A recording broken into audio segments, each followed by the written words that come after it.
14절로 16절 함께 읽습니다.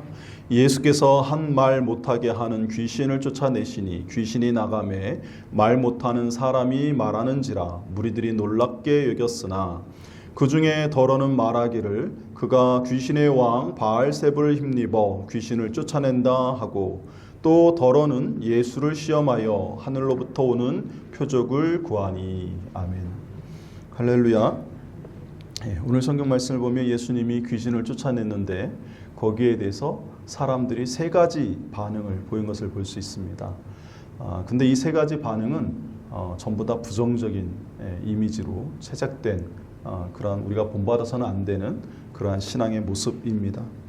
첫 번째는 어떤 반응이었냐면 예수님이 귀신을 쫓아냈는데 귀신을 쫓아내자 벙어리였던 사람이 말을 하기 시작했어요. 그러니까 이 사람의 병의 원인이 자연적인 태어났을 때부터 벙어리로 예를 들어서 염색체가 이상이 생겨서 어떤 유전에 의해서 그렇게 된 게 아니고 이 사람이 귀신이 들려서 벙어리가 됐다가 치유가 됐다는 사실이 이제 드러났어요. 그랬더니 무리들이 놀랍게 여겼다 이렇게 나옵니다. 놀랍게 여겼다. 이게 첫 번째 반응이고 대다수의 사람들의 반응이 이런 반응이었어요.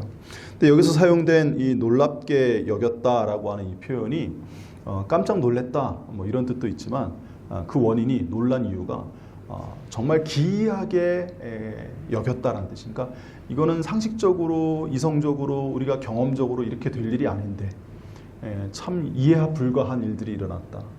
정말 이해하기 힘든 어려운 그런 상황에 우리 앞에 나타났구나 이런 그런 걸로 인해서 사람들이 당황하고 놀라는 그런 모습을 뜻합니다. 그러니까 기쁨은 기뻐하면서 놀랄 수도 있고 또 이렇게 부정적인 이미지로 놀랄 수도 있는데 그런 의미라는 거예요.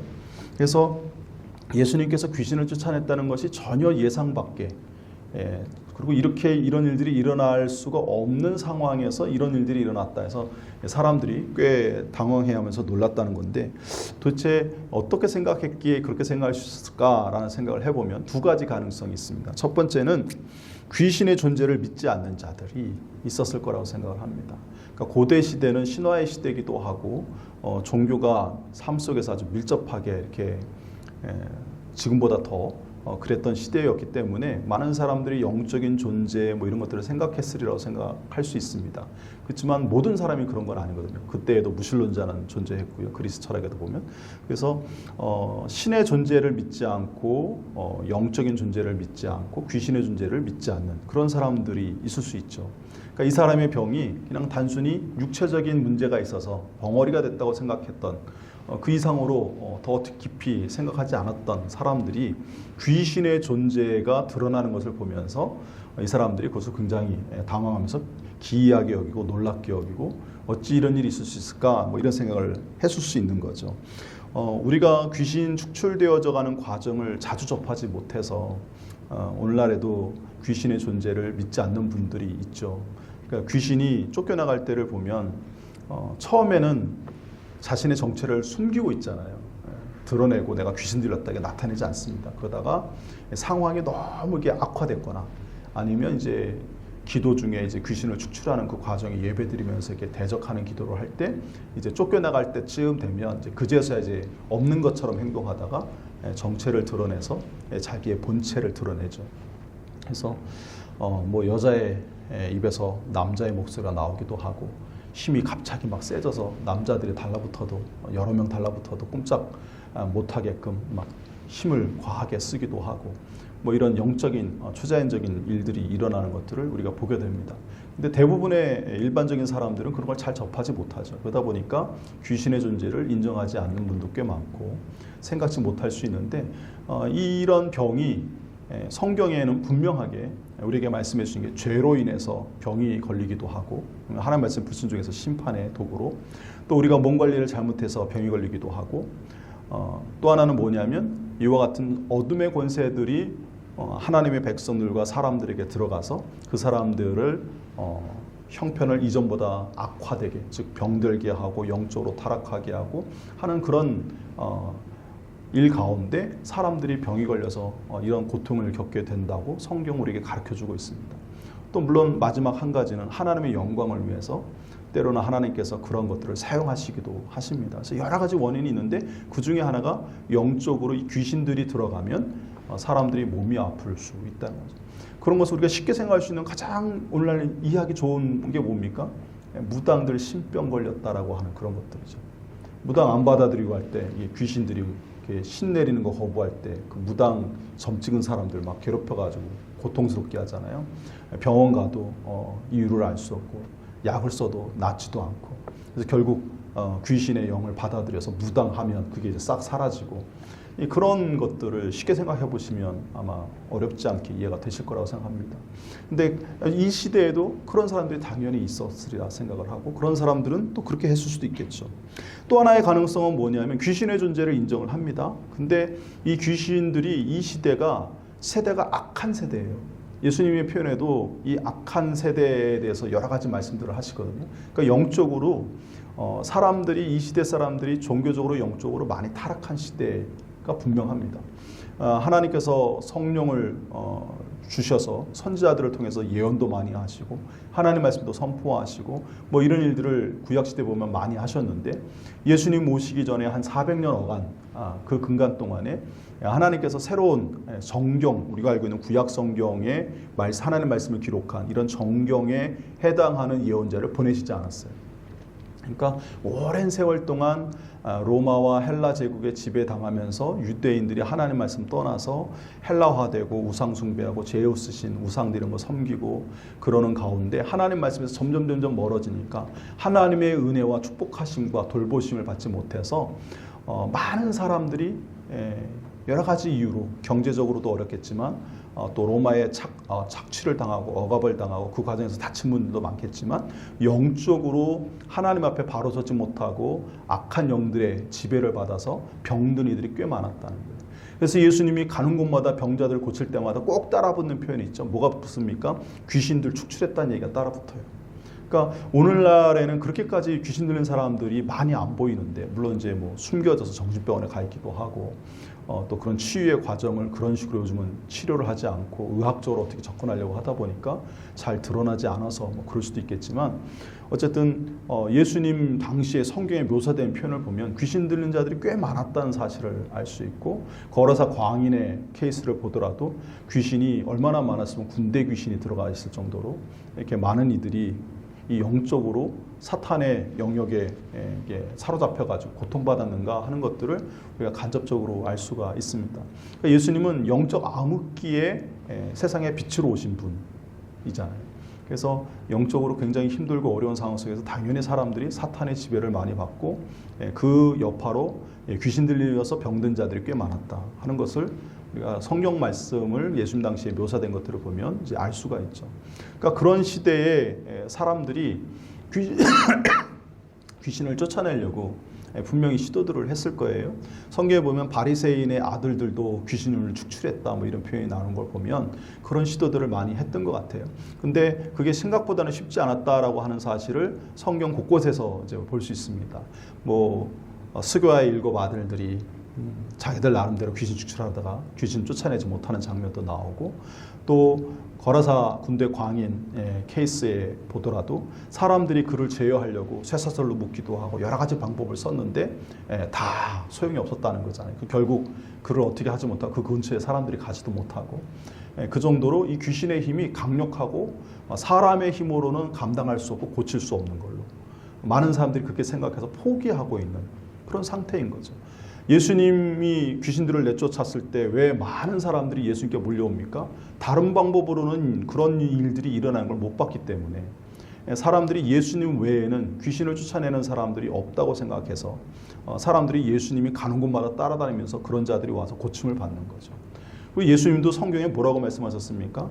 기도 외에는 이런 유가 나갈 수 없다. 제자들에게 말씀하시는데 하나님에 대한 믿음에 대한 하나님께 믿음으로 기도하고 귀신을 대적해야만 귀신이 쫓겨나간다는 거죠. 그러니까 하나님의 능력으로 하나님의 사람들에 의해서 기도함을 통하여 그런 역사가 일어나야 되는데 하나님 앞에 그 당시에 바로 서서 하나님 편에 속해가지고 사역하는 자들이 예수님과 예수님 제자들 외에 많지 않았죠. 없는 건 아니죠. 세례요한도 있고 또 나름대로 의롭다 인정받는 뭐 여러 가지 여러 그 랍비들도 있었고 하지만 그런 사람들은 많지 않았고 대부분의 사람들 우리가 알다시피 종교 지도자들이 뭐합니까? 타락해 있던 시대잖아요. 당연히 그들을 통해서 귀신이 축출되고 하나님의 역사가 일어나지 않는다는 것은 우리가 자연스럽게 생각해 볼 수 있는 거죠. 그래서 이 시대에 사람들의 기본적인 성향이 뭐냐면 그런 일들을 자꾸 겪고 주변에서 자주 보고 하다 보면 어떤 일들이 일어나겠습니까? 아, 귀신 들린 사람 우리가 못 고쳐.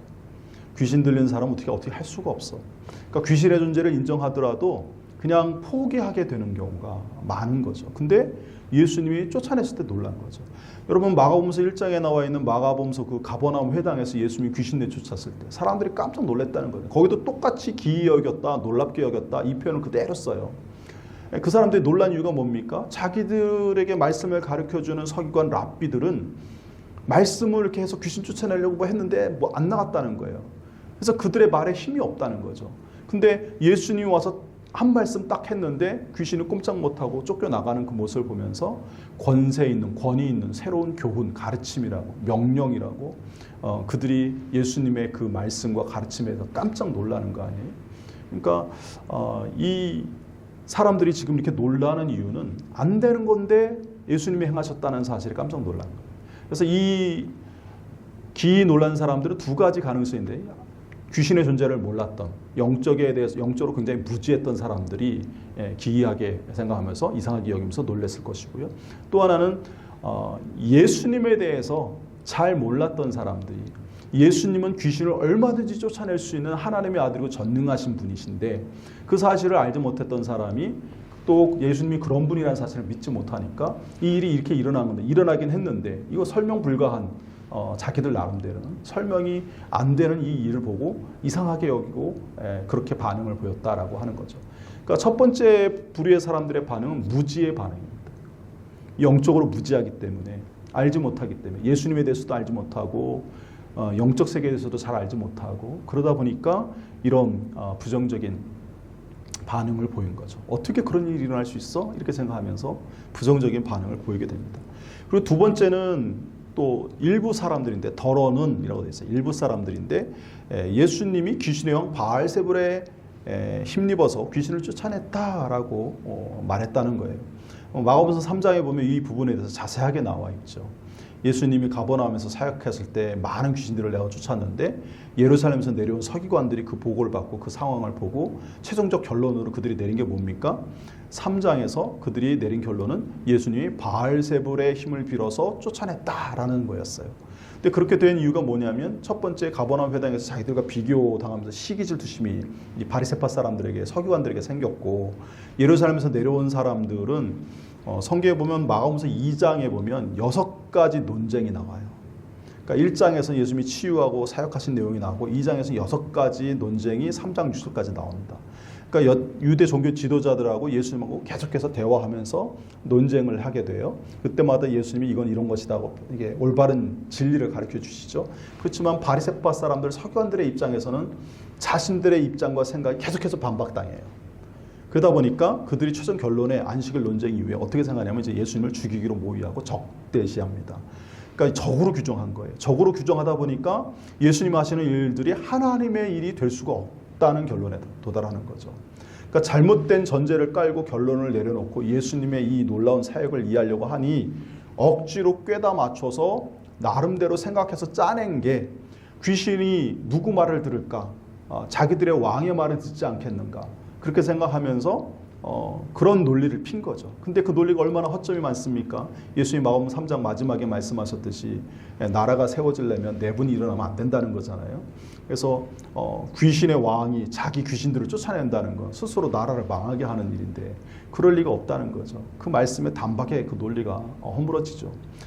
결국 예수님께서 귀신을 축출한 건 바알세불이 아니고 하나님의 능력으로 성령의 역사로 한 것임을 예수님은 분명하게 거기서 명확히 말씀하시죠. 그래서 이 비방하는 자들에 대해서 성령을 모독한 것으로 규정하시면서 그들의 죄가 사함을 받지 못할 것이라고 아주 단도직입적으로 선언을 하세요. 왜 그러냐면 예수님을 죽이기로 이미 작정을 하고 달려든 자들이고 또 하나는 하나님의 역사를 성령의 역사를 귀신의 역사, 바알세불의 역사, 사탄의 역사로 바꿔가지고 그것을 믿고 구원받을 사람들을 구원받지 못하게 회방하는 일을 했기 때문에 그들 자신도 믿지 않고 악한 일을 행했을 뿐만 아니라 하나님의 역사를 회방하는 더 큰 죄를 저지르고 있고, 그들이 갖고 있는 권위에 대해서 사람들이 나름대로 세상에서는 신뢰하고 있는 상황이기 때문에 그들의 말 한마디 한마디가 되게 중요한데, 그걸 그냥 놔두면 사람들이 예수님의 이 역사를 오해할 수 있잖아요. 혹여라도. 그러면 믿음에 이르지 못하고 구원에 이르지 못하니까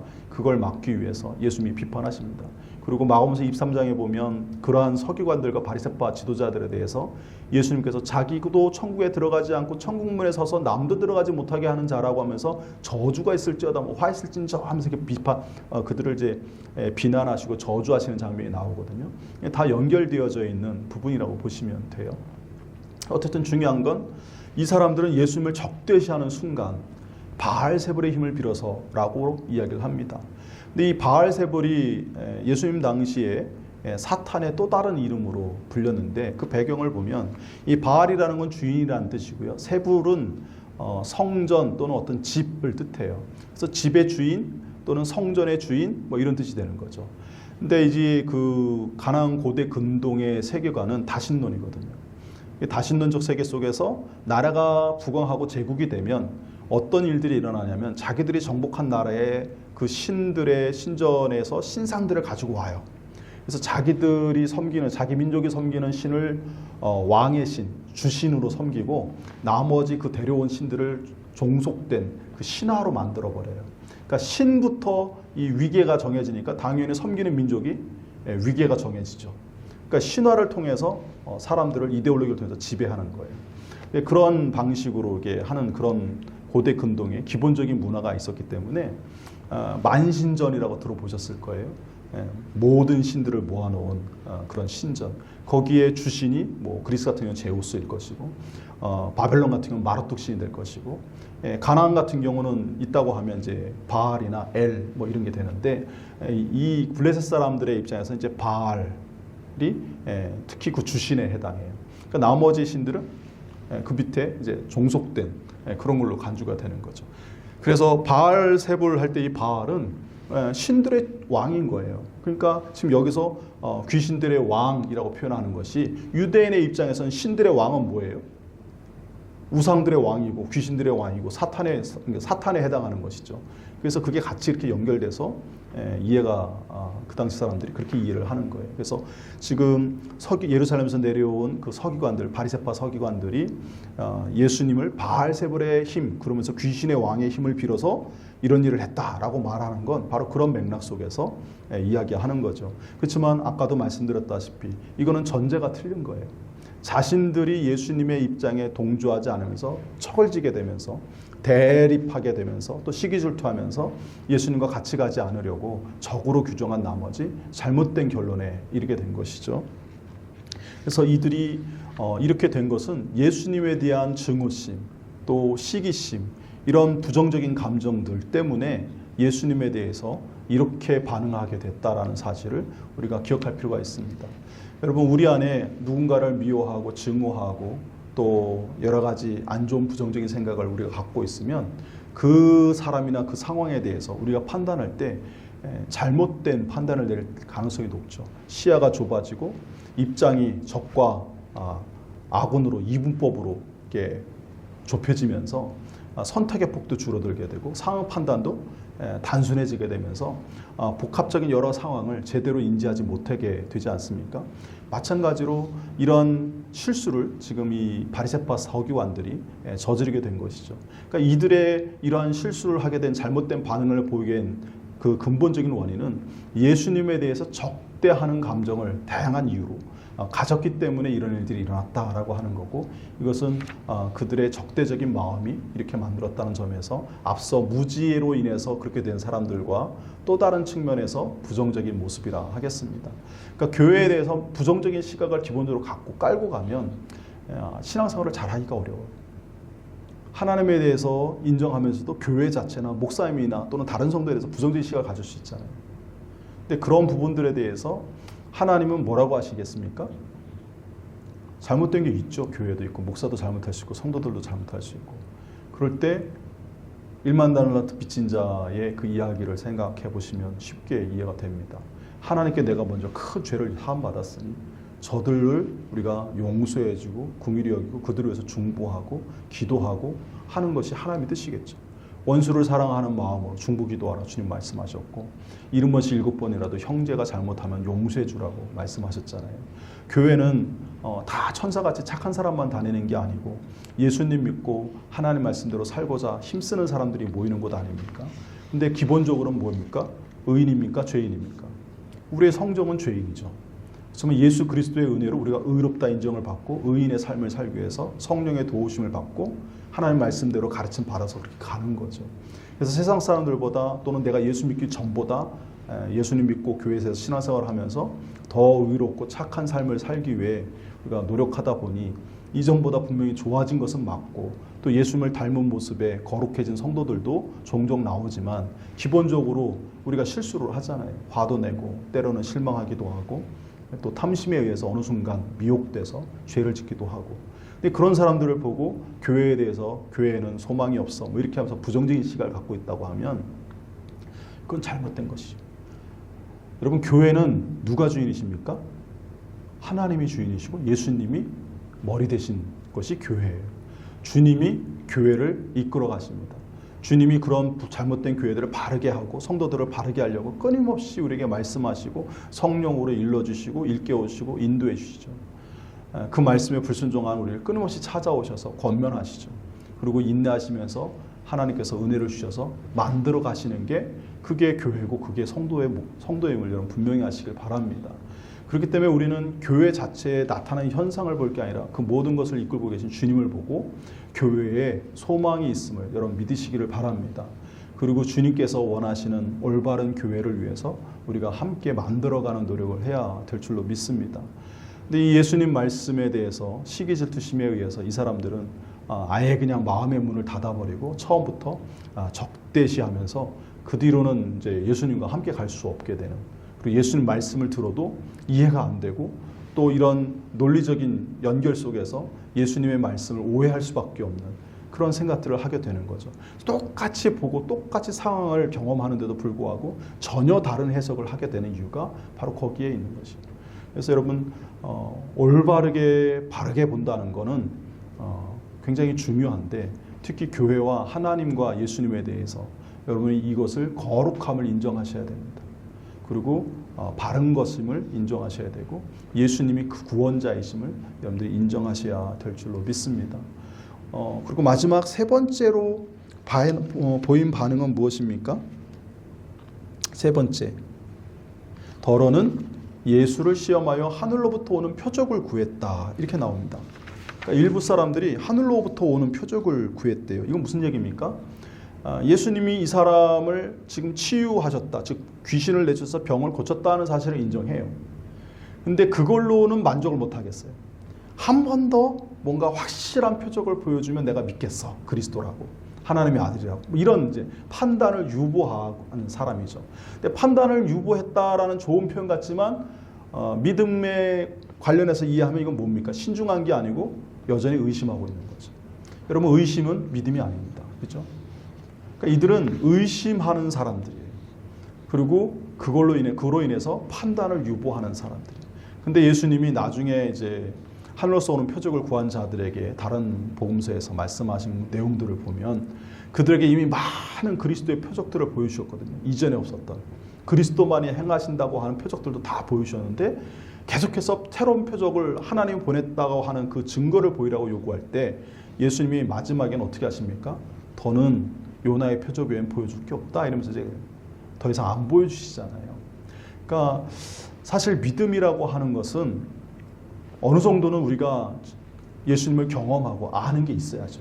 알아야 믿죠. 예수님이 어떤 분인지, 예수님이 그리스도로 이 땅에 오신 분이라는 사실을 알아야 예수님을 내가 그리스도로 믿을 거 아닙니까? 그러니까 최소한의 지식은 있어야 돼요. 최소한의 하나님의 은혜를 경험하는 건 있어야 돼요. 근데 그런 은혜를 경험하고 그런 지식이 주어졌음에도 불구하고 계속해서 증거가 있어야 믿겠다라고 하는 것은, 이것은 올바른 건강한 믿음은 아닙니다. 그런 믿음은 믿음이 적은 자들이라고 예수님 말씀하셔서 책망하는 자들의 믿음이에요. 그러니까 여전히 하나님을 어느 정도 알기는 아는 것 같은데 온전히 믿지 못하는, 마치 그 도마가 예수님 부활하신 직후에 제자들이 와서 예수님 부활하셨다고 이야기할 때 처음에 안 믿잖아요. 그러면서 내가 이 두 눈으로 보고 이 손가락으로 내 예수님의 그 못자국을 내가 만져보기 전에는 내가 믿지 못하겠다. 이렇게 했을 때 예수님이 나타나서 만져보라고 하시면서 뭐라고 얘기하십니까? 이 믿음이 적은 자라 이렇게 하시면서 보지 않고 믿는 자가 더 복되다 이런 말씀을 하시거든요.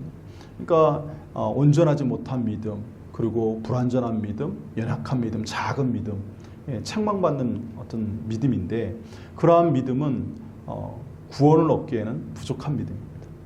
그래서 이 세 번째 부류의 사람들도 역시나 종교 지도자들이 많이 보이는 반응인데 이들이 구원에 이르지 못하죠.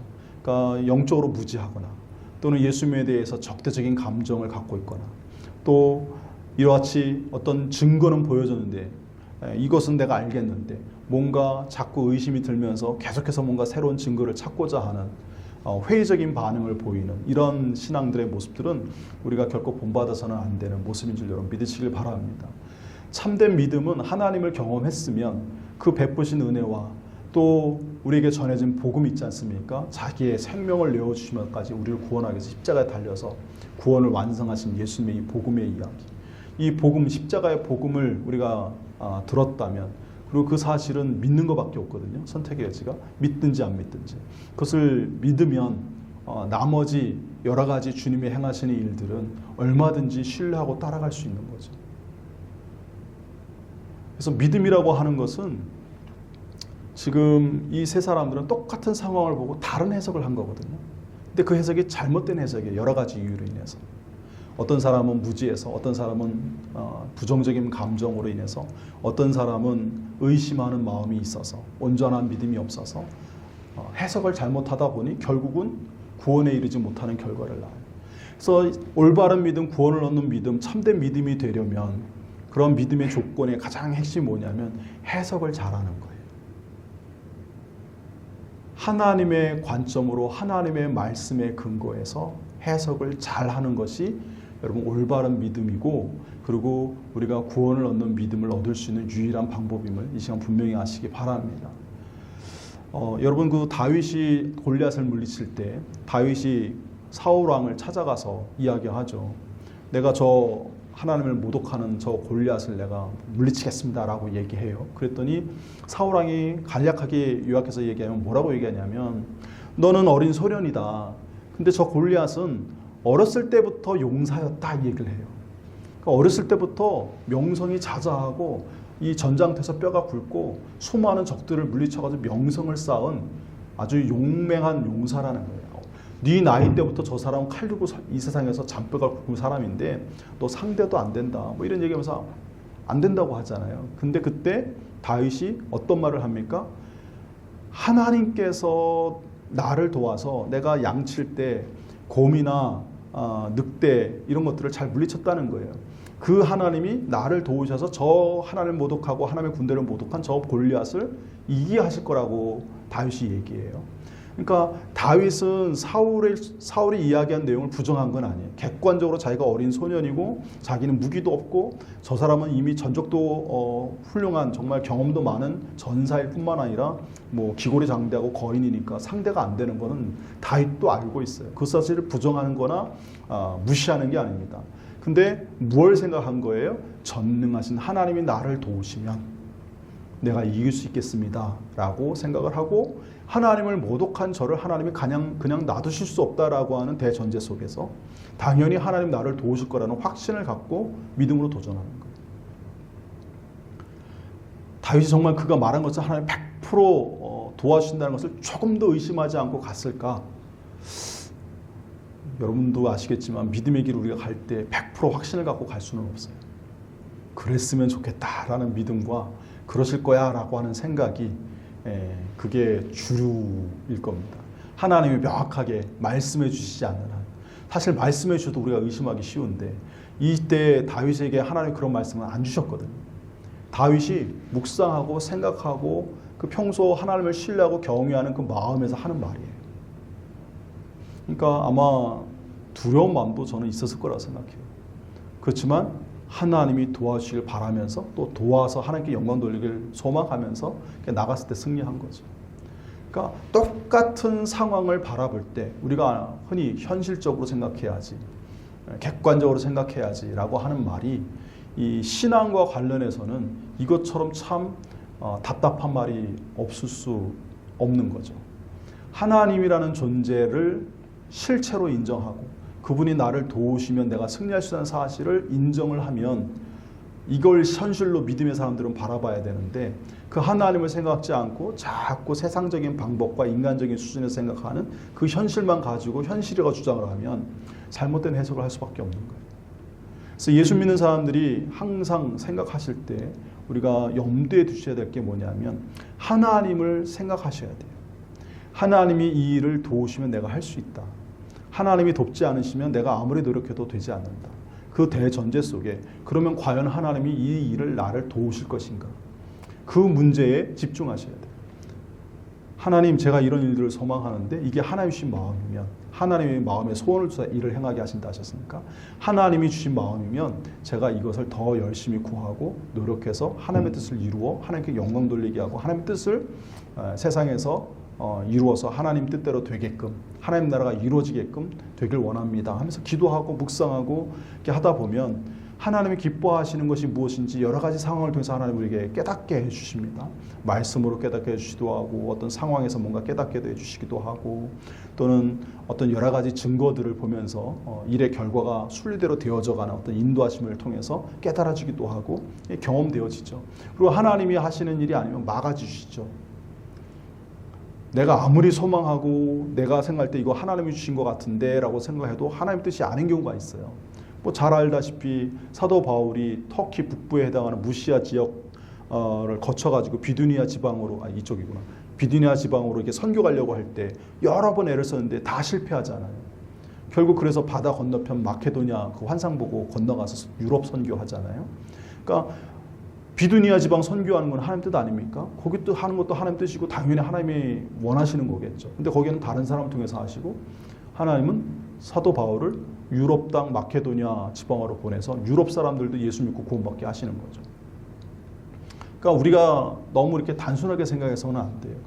그러니까 아무리 내가 100% 확신하는 걸지라도 하나님 앞에 묻고 구하시고 하시는 가운데 하나님의 뜻이라 확실하면 그럼 믿고 나아가면 됩니다. 근데 하나님의 뜻이 확실히 아닌데도 불구하고 내가 그것을 고집하고 나아가다간 여러분 낭패를 보게 될 수 있다는 사실을 분명히 아시기 바랍니다.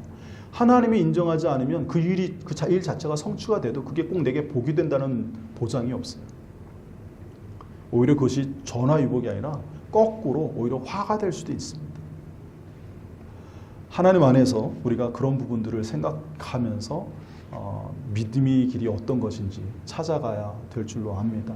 근데 제일 중요한 건 방금 말씀드린 것처럼 해석을 잘하는 건데 상황에 대해서 판단을 잘하는 게 중요한데 거기에 가장 큰 핵심은 과연 하나님께서 이것을 원하시는 것이냐 그리고 하나님이 도우실 것이냐 이 부분이 핵심이라는 것을 여러분 기억하시길 바랍니다.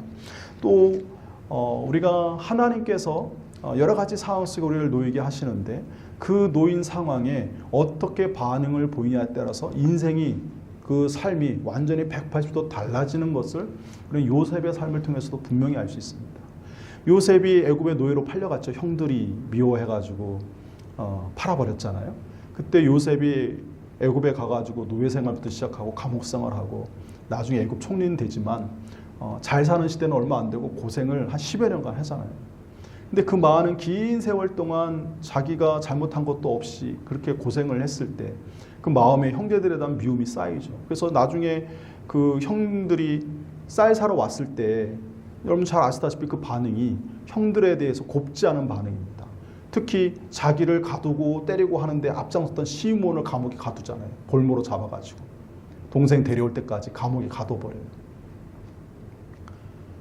근데 그게 풀려진 이유가 유다가 나중에 베냐민 데리고 와서 베냐민만 데리고 둘이 같이 살려고 했는데 유다가 이 베냐민을 자기 목숨처럼 여기면서 대신 남겠다고 하면서 희생하려고 하는 그 모습 보고 이 요셉의 생각이 바뀌기 시작하죠. 그러면서 깨달아진 게 뭐냐면 하나님이 나를 여기 보내신 건 형들이 잘못해서가 아니고 우리 모두를 구원하려는 하나님의 뜻이었는가 봅니다 라고 하면서 그것을 확신을 갖고 이야기를 해요.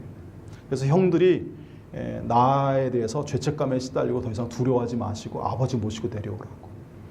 그리고 아버지 요셉 야곱이 죽은 직후에도 또 다시 그 사실을 얘기하면서 형들의 두려움을 위로해 주죠. 오히려. 근데 그게 뭡니까? 주어진 상황에 대해서 하나님의 선하신 섭리와 계획을 가지고 그것을 다시 바라보니까 이게 다르게 보이는 거예요.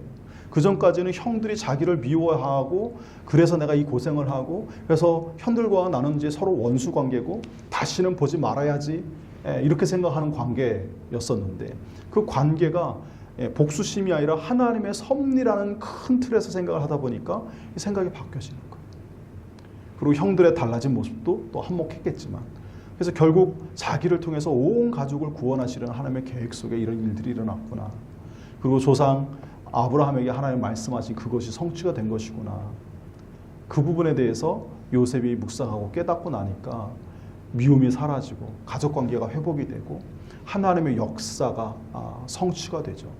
그러니까 상황에 대해서 어떤 관점을 해석하냐가 중요해요. 세상적인 관점, 나의 이기적인 관점에서 해석할 것이냐, 바라볼 것이냐, 아니면 하나님의 큰 섭리 속에서 그 일을 바라볼 것이냐. 내가 하나님의 일을 할 때 십자가 진다고 하잖아요. 십자가 진다는 건 내가 희생한다는 거고 손해본다는 거고 뭔가 고난을 겪는다는 게 포함되어지는 내용인데 그 고난을 우리는 주님을 위해서만 한다고 해요. 근데 막상 그 일을 겪게 한 당사자에 대해서는 어떻게 생각합니까? 미운 마음이 들죠. 저 사람하고 관계가 안 좋아서 내가 이 고생을 하고 나를 괴롭히는 인간이 저 인간이냐 하면서 그런 마음으로 우리가 사실 미움의 마음이 더 품어지잖아요. 근데 하나님의 큰 섭리 속에 나를 훈련시키기 위해서 하나님이 연단시키기 위해서 저 사람을 쓰시는가 보다. 이렇게 생각하면 저 사람에 대한 미움보다 나의 부족한 허물을 고쳐서 내가 하나님을 더 온전히 잘 섬겨야지 하는 그런 관점으로 마음이 바뀌게 되죠. 그러니까 똑같은 상황에 해석이 다르면 우리의 에너지를 쏟는 방향도 다르고 결과도 다르고 하나님이 원하시는 삶을 사느냐 못하느냐가 그것에 의해서 결정되어진다는 사실을 여러분 기억하시기를 바랍니다. 그래서 어떤 상황에서도 우리는 하나님을 생각하고 하나님의 관점에서 하나님의 섭리 속에서 또 특별히 하나님의 말씀을 기준으로 우리가 우리의 상황을 다시 해석하고 그것을 잘 해석해서 적용해야 될 줄로 믿습니다. 그리고 마지막으로 말씀을 드리고 싶은 건 뭐냐면 하나님 말씀을 모르면 잘못 해석할 수밖에 없어요. 여러분 욥기를 기억하실 거예요. 욥의 세 친구가 당대 의인들입니다. 그들도 나름대로 대학자고. 근데 그들이 기본적으로 갖고 있는 사상이 뭐냐면 인과응보 사상이에요. 그러니까 콩 심은 데 콩 나고 팥 심은 데 팥 난다. 우리가 흔히 진리로 얘기하는. 그러니까 죄인들은 심판을 받고 죄가 없으면 축복을 받고. 그러니까 의인들이 고난당한다는 건 있을 수 없다라는 인과응보 사상에 근거해서 기계적으로 적용해서 그런 생각들을 갖고 있는 사람들이에요. 셋 다. 근데 이제 한 사람은 자기가 환상을 본 것, 꿈을 꾼 것과 관련해서 경험적으로 얘기하고 개인적 경험으로. 또 한 사람은 조상들의 그 속담, 격언, 지혜가 내려온 것들을 토대로 집단적인 인류의 경험을 토대로 인과응보를 얘기하면서 욥이 죄가 있으니까 네가 이런 심판과 고난을 당한 거야 하면서 너 저주받은 거야 이렇게 정죄하고 또 마지막 한 사람은 학자답게 학문적으로 이성적으로 교리적으로 막 조목조목 따져가면서 이야기를 하면서 인과응보가 이제 기본으로 깔리면서 이 욥에 대해서 네가 죄가 있어서 이런 일을 당한 거야 라고 계속해서 공격하죠. 근데 결과는 어떻습니까? 욥의 잘못 때문에 된 것입니까? 그게 아니라고 성경에 아주 명확하게 나오잖아요. 하나님의 영광을 위해서 욥 그 사탄과 하나님이 내기를 하셨죠. 그래서 욥의 의의가 결국 드러나게 되고 물론 그 과정에 불평하고 원망해서 혼나긴 합니다만 적어도 욥이 가족들이 그렇게 고통을 당하고 집이 재산을 잃고 이게 병들고 하는 이 모든 것들은 그의 죄 때문이 아니라는 사실을 명확하게 우리가 성경을 통해서 알지 않습니까? 그러니까 의인이 때로는 고난당할 수도 있다는 거예요. 근데 왜 이런 얘기가 성경에 처음에 이 욥기가 창세기 못지않게 가장 오래된 성경 중에 하나거든요. 제일 오래전에 쓰여진. 근데 왜 그런 성경에 들어왔겠습니까? 여러분 이런 사실을 인정하고 알지 못하면 예수 그리스도가 십자가를 지시는 것, 하나님의 아들이 십자가를 지는 게 설명이 안 돼요. 그죠? 의인이 십자가를 진다는 건 있을 수가 없어요. 죄인들이 죽는 것 당연하고 의인들은 살아남아야 승리해야 승승장구해야 이게 인과응보 아닙니까? 세상의 정의가 살아있는 거고. 근데 하나님의 뜻 안에서도 하나님의 영광을 위해서 때로는 이게 역전되어서 의인이 고난당할 수 있는 경우도 있다는 거예요. 근데 그 하나님 말씀에 대한 지식이 없으면 이 욥의 세 친구들처럼 아무리 똑똑하고 경험이 많고 당시에 대학자고 의로운 삶을 사는 사람이라 할지라도 또 욥과 아무리 친한 친분의 친구였다 할지라도 잘못된 해석을 통해서 힘들고 고난당하는 친구를 정죄해서 더 힘들게 만드는 그러한 일들을 하게 되는 거죠. 하나님 말씀에 대해서 그래서 우리가 잘 알아야 됩니다. 어느 한 지역적인 면만 보고 알아서는 안 되고 전체적으로 하나님 말씀이 어떤지를 우리가 명확히 알고 우리의 삶에 적용할 수 있어야 해석을 잘 할 수 있고 그 해석을 잘 해야 여러분들이 올바른 믿음의 반응으로 나아갈 수 있고 축복의 생명의 구원의 길로 또 온전한 믿음으로 나아갈 수 있음을 이 시간 분명히 알고 믿으시길 바랍니다.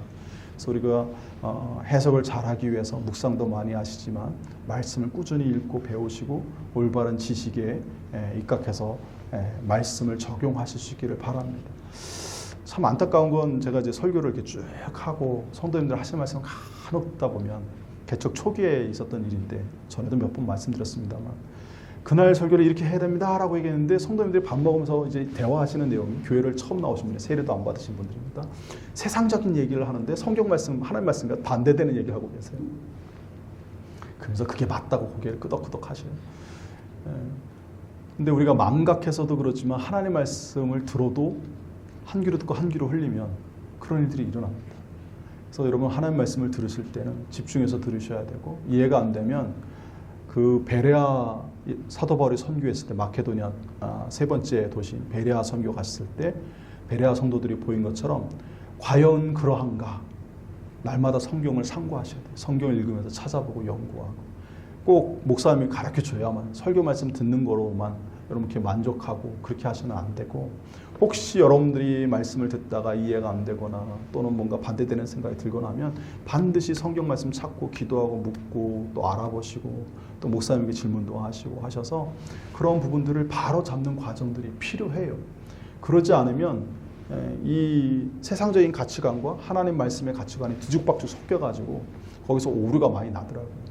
그러니까 여러분들이 이 하나님 말씀의 가치관으로 내가 완전히 온전히 바뀌어지고 올바른 사고를 할 수 있을 때까지 계속해서 노력해 가실 수 있기를 바라고 또 알더라도 까먹기도 합니다.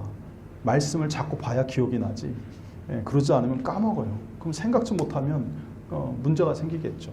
그래서 우리 새소망교회 성도님들께서는 오늘 조금 말씀이 좀 길어졌습니다만 그런 부분들을 잘 염두에 두셔서 늘 하나님 말씀을 좀 가까이 더 하시기를 간절히 바랍니다. 기도.